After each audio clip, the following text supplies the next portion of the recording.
ba tayong nakita ang congressman na nakasuhan na para sa mga donasyon ng mga kontraktor ng DPWH? Kaya ako po ay may munting kahilingan.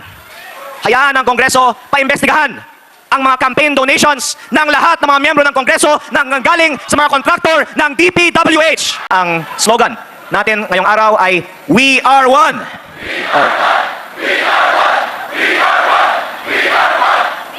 Dahil ito po ay nagpapakita na tayo ay nagrepresenta ng isang bansang Pilipinas na nagkakaisa para sa panawagan, para sa transparency, accountability, justice, and democracy. These same principles are part of the job description that every member of Congress should be fighting for.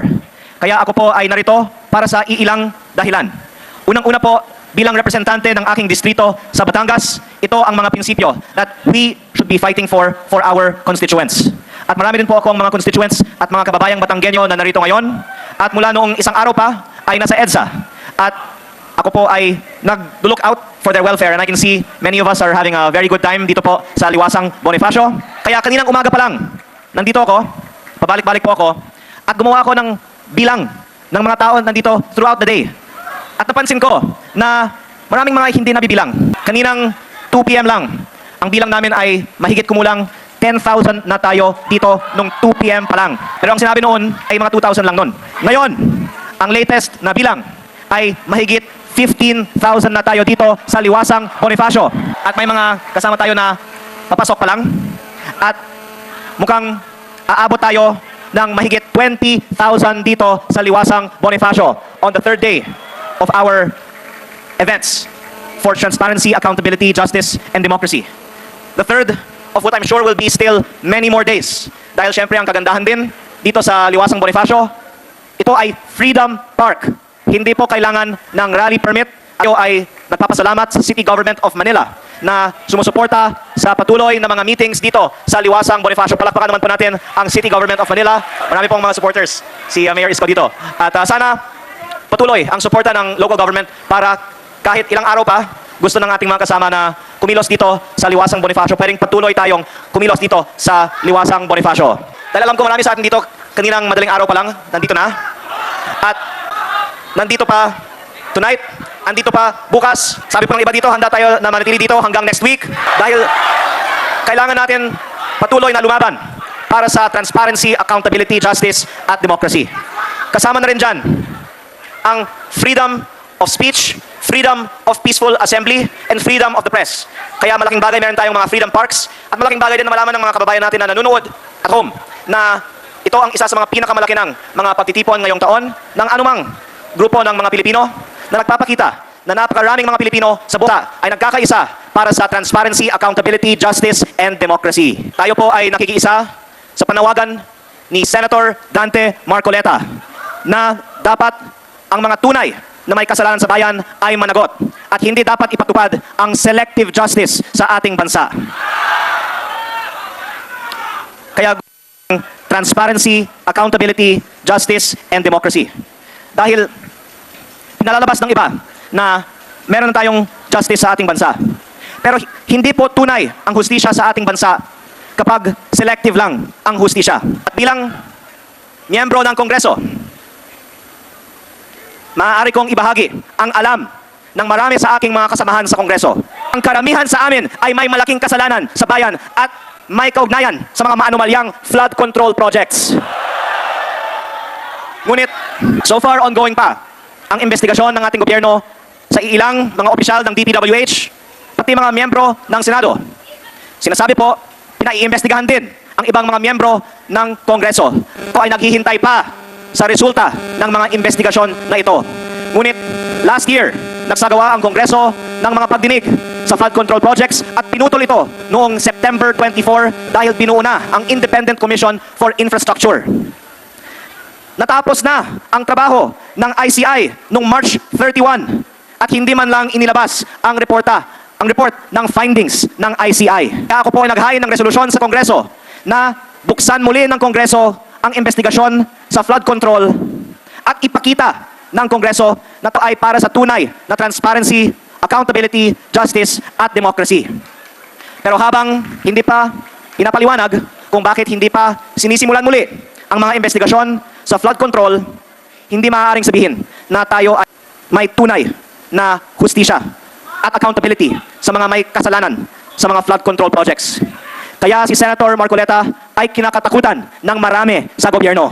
Maraming mga senador ay nagsakripisyo para iluklok si Senator Marcoleta bilang chairperson ng Blue Ribbon Committee. Nagkaroon ng pagdinig ang Senate Blue Ribbon Committee at agad pinaputol ang mga pagdinig na ito dahil ayaw tila ng iba na lumabas ang katotohanan at dinedenay ang mga aligasyon ng mga tumetestigo ng mga delivery ng mga mali-maletang pera sa ibang mga miyembro ng gobyerno, pati na rin ang mismong mga dapat magpa-imbestiga sa flood control at sa iba pang mga anomalya sa gobyerno. Kaya lalong importante na simulan muli ang investigasyon sa flood control dahil kung hayaan lang natin sa mga iba na isagawa ang mga investigasyong ito, hindi natin maaasahan na iimbestigahan nila ang sarili nila. Kaya si Senator Marcoleta kinatakutan dahil wala siyang pinoprotektahan at gusto niyang ilantad ang katotohanan sa mga flood control projects. Ngunit sa halip na siya tulungan na ilantad ang katotohanan, siya pa ang sinasabing kakasuhan at nais ng iba na patahimikin. Ang sinasabing isa sa pangkaso sa kanya ay ang pagtanggap ng illegal na campaign donations. Ngunit hindi nga sinasabi na nanggagaling sa pondo ng bayan ang mga donasyon na ito. Ito po ay mga pribadong donasyon po lamang at walang kaugnayan sa flood control. Meron akong isang nais na ibahagi sa inyo. Maraming mga miyembro ng Kongreso at Senado ay nakatanggap ng mga campaign donations mula sa mga DPWH contractors na nagsagawa ng mga maanumalyang flood control projects. Literal na ang mga kampanya ng ibang mga nakaupo ngayon ay pinondohan ng flood control. Ngunit sila pa ang nagpapaimbestiga sa mga anomalya sa gobyerno. Kasali na ang kanilang mga aligasyon sa mga katulad ni Senator Marcoleta dahil ayaw nila na sila ang imbestigahan. Dagdag ko rito ay alam ng marami ng aking mga kasamahan sa Kongreso. Nung ako ay bagong halal na congressman, ang daming mga kontraktor na lumapit sa akin para humingi ng kontrata sa DPWH. Pero akala ko ang trabaho ng congressman ay gumawa ng batas. Ang lumalabas pala, at least sa aking probinsya, sa Batangas, hindi nagkakaroon ng tunay na competitive biddings ang DPWH. Dahil ang sinasabi nila, ang mga bidding sa DPWH ng Batangas ay ting-bidingan po lamang. At ang mga congressman ang pumipili ng mga nananalong mga bidders. At nagkakataon, ang mga nagbibigay ng mga malalaking campaign donations sa mga kongresista sa Batangas ay ang mga nananalo ng maraming mga kontrata sa DPWH. Meron ba tayong nakita ang congressman na nakasuhan na para sa mga donasyon ng mga kontraktor ng DPWH? Kaya ako po ay may munting kahilingan. Hayaan ang Kongreso paimbestigahan ang mga campaign donations ng lahat ng mga miyembro ng Kongreso na nanggaling sa mga kontraktor ng DPWH. At tapusin natin ito bago tayo mag-judge o mag-allege ng anuman kay Senator Dante Marcoleta. Dagdag ko din po ito. Maraming personal knowledge ang aking mga kasamahan sa Kongreso sa mga kalakaran na ang ibang mga kasamahan namin ay sabay congressman na nagpapasok ng mga proyekto sa budget ng DPWH at sila din ang mga kontraktor ng mga naturang mga proyekto. In fairness po, sinabi naman na paiimbestigahan ang mga congressman na kontraktor. Pero ang sinabi din ng iba, hindi lang naman 8 ang mga congressman na kontraktor. Sinabi ng iba, mahigit 20% ng Kongreso ay mga DPWH contractors. Sila ba ay makakasuhan kaya bago kakasuhan si Senator Marcoleta? At kung meron man, iilan, sabihin na po natin iilan na makakasuhan, bakit may mga congressman na napakalinaw ang ebidensya na sila ay mga kontraktor ng DPWH na hindi man lang pinaiimbestigahan? Panghuli, dagdagan ko po ito. Lumabas na rin sa balita noon na ako ay may mga nakalap na mga dokumento mula sa DPWH na naglalaman ng mga listahan ng mga nagpasok ng mga budgetary insertions ng mga congressman para sa mga proyekto ng DPWH. Marami sa mga nagpasok ng mga proyekto sa budget ng DPWH ay may malinaw na kaugnayan sa mga contractors who were eventually awarded these projects. At may mga lumabas na mga testigo na nagpapatunay sa mga dokumentong ito. Dahil hindi po sa akin nanggaling sa mga testigo na kinikilala ng ating gobyerno ang mga pahayag na ito. In fact, ang iilan sa kanila ay ginawa na o inanunsyong gagawing state witness. Absuelto na sa kanilang mga kaso.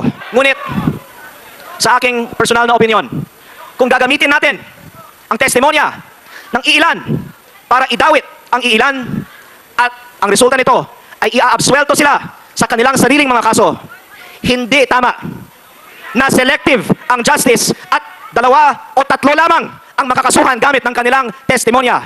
Kung may kaalaman sila na reflected sa mga dokumento ng DPWH na hindi 2 o 3, kung hindi 2 o 300 ang nagbigay ng mga insertions para sa mga proyekto sa DPWH sa kanila. Yan ang ibig sabihin ni Senator Marcoleta na selective ang justice sa ating bansa. Bakit? May iilan na kinakasuhan o ikinulong na habang ang iba ay hindi man lang pinaimbestigahan gamit the same evidence and the same testimonies. Kaya hayaan natin muna sila na maglabas ng kanilang mga reports dahil inanunsyo naman na lalabas sa mga darating na mga linggo ang mga reports na ito. Sana uunahin nila ito sa mga kaso sa mga iba na wala namang kinalaman sa flood control projects.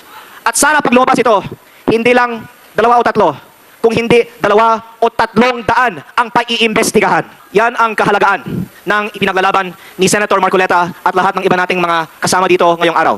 Dahil kung hindi equally applied ang batas, yan po ay in violation of the right to equal protection under the law. Yan po ay violation sa mga prinsipyo ng transparency, accountability, justice at democracy na dapat pinaglalaban ng lahat ng mga miyembro ng Kongreso. Kaya, ang wakas, meron na po akong suggestion. Dahil naghain ako ng resolusyon na simulan muli ng Kongreso ang investigasyon sa mga flood control projects. At tayo dito ngayon ay nagmumula sa lahat ng mga probinsya sa Luzon, Visayas at Mindanao.